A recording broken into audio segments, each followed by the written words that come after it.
Menarik ya, karena kalau secara industri, kita lihat industri modal ventura ini justru tertekan secara year on year begitu. Apakah ini juga terlihat di Indogen?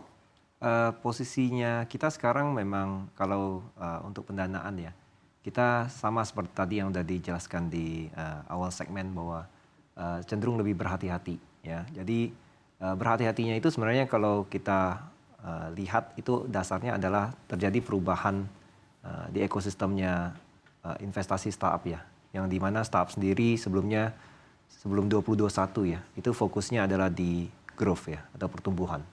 Tapi seiring dengan 2021, 2022 terjadi perubahan market di mana otomatis sekarang diharuskan startup itu juga bisa mencapai revenue yang baik, kemudian juga bisa profit.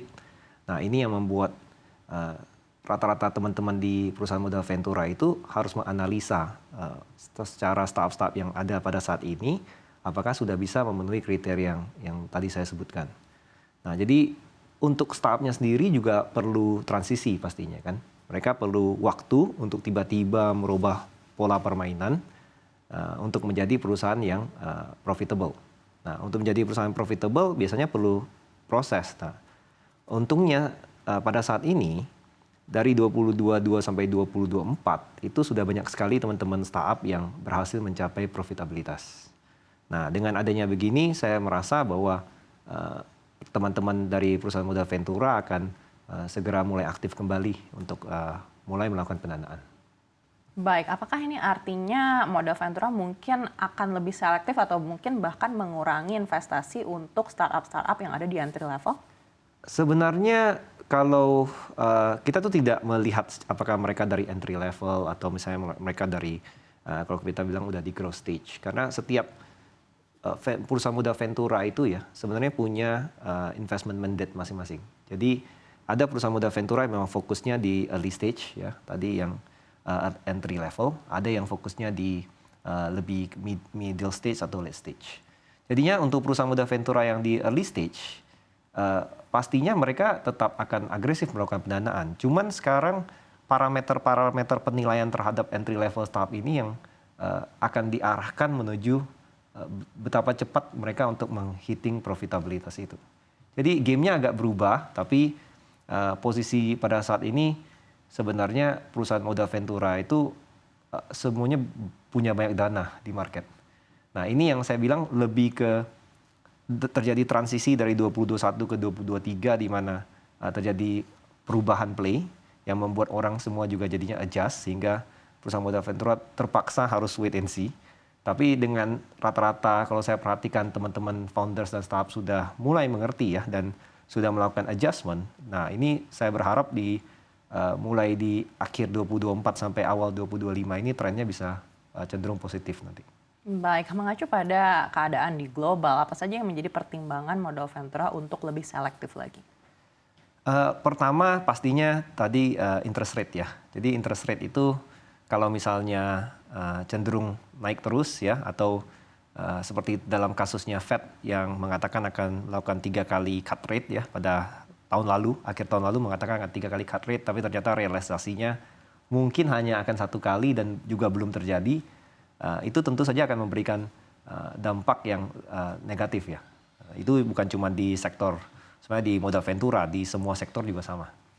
Jadi kalau ada pergerakan terhadap penurunan interest rate dari Fed, saya rasa itu akan membuat investor juga akan berani lebih agresif.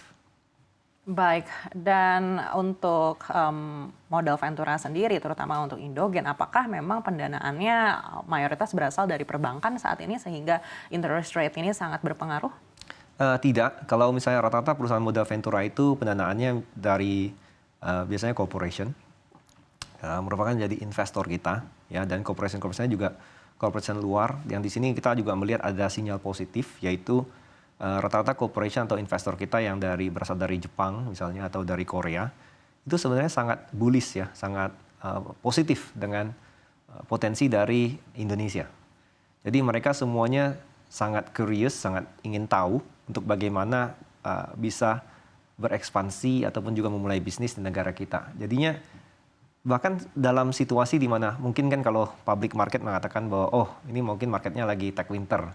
Tapi saya melihatin bahwa teman-teman ataupun investor-investor dari luar negeri sebenarnya sangat percaya dengan potensi market Indonesia. Cuman dalam posisinya mereka sebagai perusahaan besar, mereka memang cenderung pasti agak berhati-hati ya, sehingga prosesnya salah satu yang dilakukan adalah berinvestasi ke perusahaan modal ventura, di mana perusahaan modal ventura yang akan bisa menchannelkan investasinya ke perusahaan-perusahaan basis teknologi sehingga mereka bisa lebih mengerti tentang dinamikanya market di Indonesia. Baik, ini menarik ketika Bapak tadi sampaikan tech winter. Kalau kita melihat era tech winter begitu, apakah menurut Bapak memang ini masih masuk dalam tech winter atau sebenarnya ini sudah masuk ke normalisasi? Dan ketika di masa pandemi, ketika memang mungkin aliran dana ke startup ini sangat besar sekali, ini sebenarnya hanya sebuah momen peak saja? Ya, ini poinnya bagus sekali ya, Nika ya. Ini bagus sekali komennya bahwa apakah ini normalisasi? Saya setuju bahwa ini sebenarnya bukan tech winter lagi, ini sudah normalisasi. Bahwa sebenarnya ada positif di balik dari proses ini, yaitu di mana startup memang merupakan perusahaan yang bagaimanapun tetap harus lebih hyper growth ya dibandingkan traditional business. Mereka juga pastinya punya potensi yang bisa mengembangkan bisnisnya ke banyak bidang ya, termasuk salah satunya kalau kita bilang kayak kecerdasan buatan seperti AI ya, itu potensi masa depannya juga luar biasa. Tapi pada akhirnya semua bisnis itu kan pastinya akan mengarah kepada bagaimana menghasilkan profit ya atau revenue ya. Nah, di sini yang saya bilang sebenarnya dengan adanya transisi period ini membuat perusahaan startup pun akhirnya atau perusahaan berbasis teknologi sekarang mesti memikirkan untuk menjadi perusahaan yang sehat. Ya. Baik, apakah artinya selanjutnya akan tetap selektif seperti ini meskipun nantinya suku bunga sudah akan dipangkas? Sebenarnya selektif mungkin kedengarannya agak negatif ya, tapi yang kita lakukan sebenarnya lebih ke mencari investment, kalau kita bilang investable company, yang sebenarnya bisa memenuhi kriteria-kriteria yang kita inginkan tadi, seperti mereka punya good governance, kemudian juga bisa mencapai revenue yang baik, kemudian juga bisa mencapai profitabilitas yang baik. Nah, di sini apabila teman-teman startup ataupun founders cepat ya dalam masa transisinya, saya rasa teman-teman investor tetap akan bisa agresif seperti sebelumnya. Jadi nggak akan ada perubahan. Cuman mungkin karena masih transisi period ya, karena kan ini semua baru bermulai dari 2021. Dan sekarang kita baru di 2024. Kalau kita bicara 2025, saya rasa masih perlu waktu untuk transisi. Tapi kalau kita bicara mungkin 2027, 2028, pada saat itu mungkin saya rasa sudah menjadi sangat normal dan pada saat itu perusahaan modal ventura bisa sangat agresif. Baik, faktor apa dari dalam negeri yang mungkin masih menahan modal ventura untuk lebih agresif? Kalau dalam negeri saya rasa banyaknya policy-policy yang masih belum jelas ya.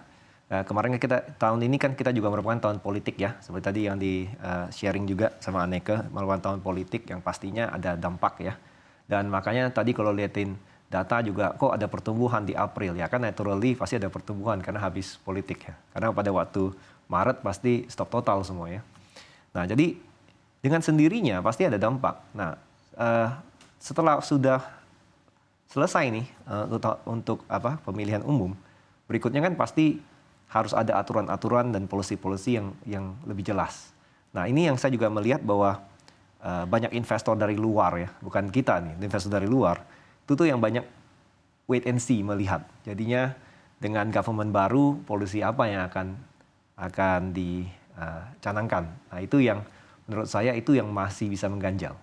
Tapi semoga dari teman-teman ini ya, pemimpin-pemimpin negara ini ya bisa segeralah untuk menyelesaikannya sehingga menjadi clear juga ya untuk investor-investor luar supaya semangat kembali ya berinvestasi di Indonesia.